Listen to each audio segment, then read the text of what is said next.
Gracias. Como le platicamos al inicio del programa, está con nosotros la senadora Xóchitl Gálvez. Usted la conoce bien, una mujer dedicada a la política en el Partido Acción Nacional de una larga trayectoria. Senadora, bienvenida. Ricardo, qué gusto saludarte a ti, pero sobre todo también a tu auditorio.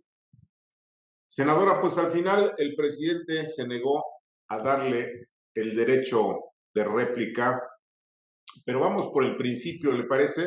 ¿Cómo empezó esta discusión? ¿Cómo empezó esta exigencia de parte suya, pues, de que el presidente la escuche? Platíquele a la audiencia.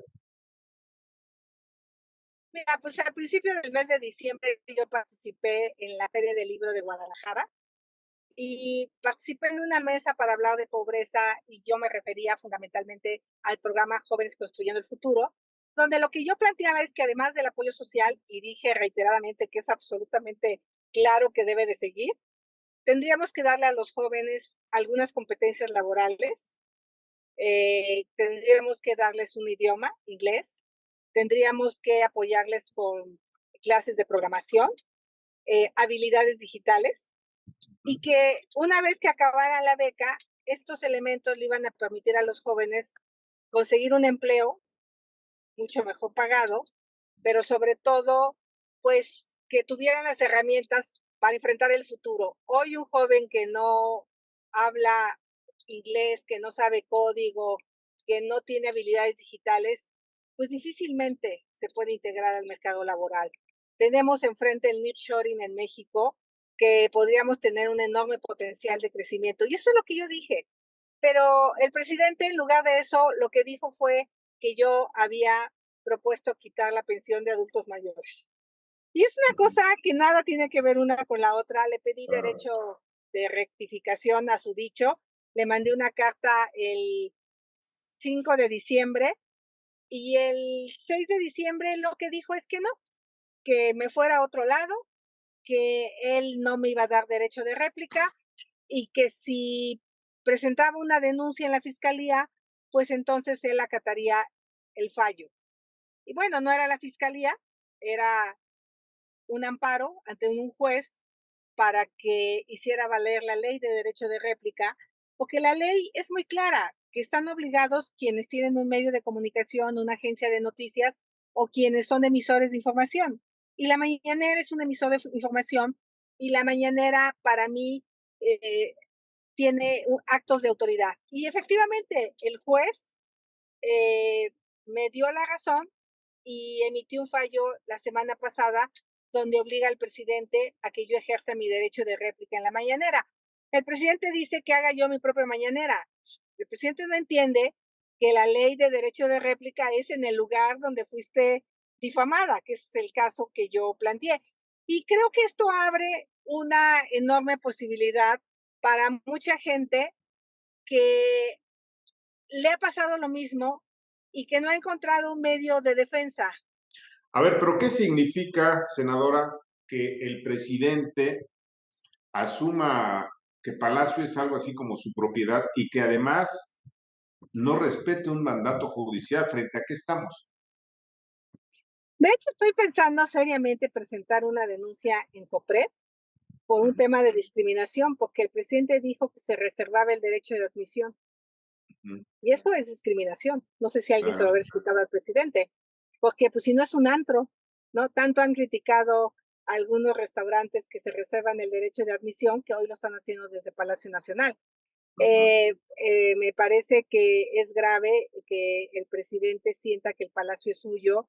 Me parece grave que el presidente, pues no acate un fallo judicial, porque él no tendría ya por qué recurrir el fallo, porque realmente el presidente sabe que se equivocó. Él sabe que yo nunca dije eso. ¿Por qué no acepta y corrige? ¿Qué le cuesta? O sea, no le cuesta nada, no le costaba nada. Pero es una cosa impresionante, siendo una cosa tan sencilla, donde miente, no revira, pues imagínate en una política pública como el tema energético, pues está bien delicado y bien grave. Entonces, pues yo diría que el presidente está dentro de su palacio sin ver y sin escuchar a nadie, y por eso es que el país está ensangrentado. Por eso es que él no se da cuenta que no hay medicamentos en los centros de salud. Ya se va el director del Seguro Social y el Seguro Social está en una situación de desastre, no hay cirugías, no hay medicamentos. Ya se va la secretaria del Bienestar y pues tendría mucho que ver que hubiera una política social mucho más amplia. Entonces, pues qué malo que el presidente no me escuchó porque yo tenía algo muy importante que decir. Hay quienes le han dicho, senadora, que lo que está usted haciendo es campaña, que está buscando reflectores. Eso también se lo dijo el propio presidente. ¿Qué hay de eso? Es que el presidente todo lo piensa en campaña, porque él ya está en campaña. Él lo único que hace ya no es gobernar. Ya no le importa el crecimiento económico del país, ya no le importa resolver el tema de la inseguridad, ya no le importa generar empleos. Lo que a él le importa es dejar a una de sus corcholatas al frente y va a usar la tribuna para ellos. O sea, a Palacio Nacional solo entran sus corcholatas. Este, nadie que no pertenezca a la élite que él representa va a entrar a Palacio Nacional. Entonces, yo no necesito una pista de su popularidad del presidente.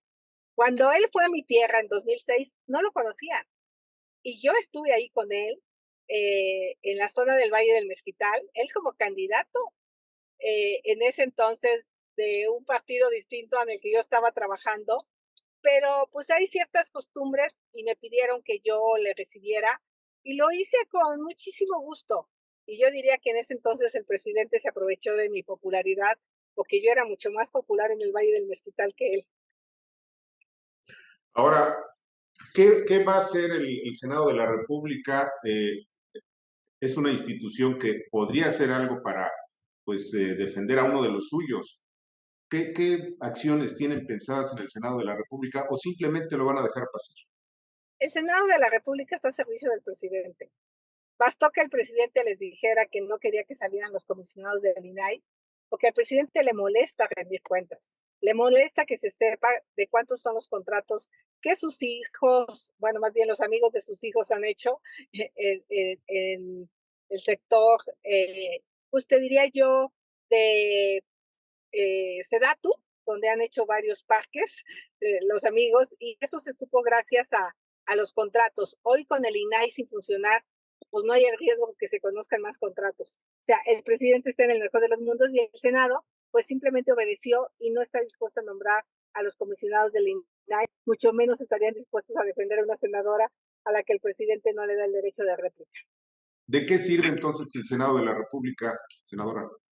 Hoy el Senado de la República va a quedar reducido a una oficialía de parques, porque ya se va Ricardo Monreal y no veo a nadie poniéndosele enfrente al presidente, ni siquiera para aquellas cosas que es nuestro trabajo. Es una pena lo que está pasando en el Senado y por eso es que tu servidora se encadenó el último día de sesiones, porque me parecía indignante que sacaran 20 iniciativas en menos de 3 horas. Uh-huh. ¿Qué va a pasar entonces de ahora en adelante? ¿Va a seguir usted haciendo qué? Primero, seguramente voy a notificarle al juez este incidente. Vamos a ver si presidencia presenta un recurso. Y si lo presenta, pues ya no hay nada que hacer porque seguramente va a morir o va a dormir el sueño de los justos mi amparo. Se va a quedar ahí semanas, meses y es muy probable que el presidente se vaya y nunca me dé el derecho de réplica. Seguramente va a tratar de pararlo. Los magistrados, si él mete el recurso, podrían resolverlo en 3 meses y en 3 meses yo podría estar regresando a Palacio Nacional a hacer valer, ahora sí, el amparo ya resuelto de manera definitiva. Muy bien.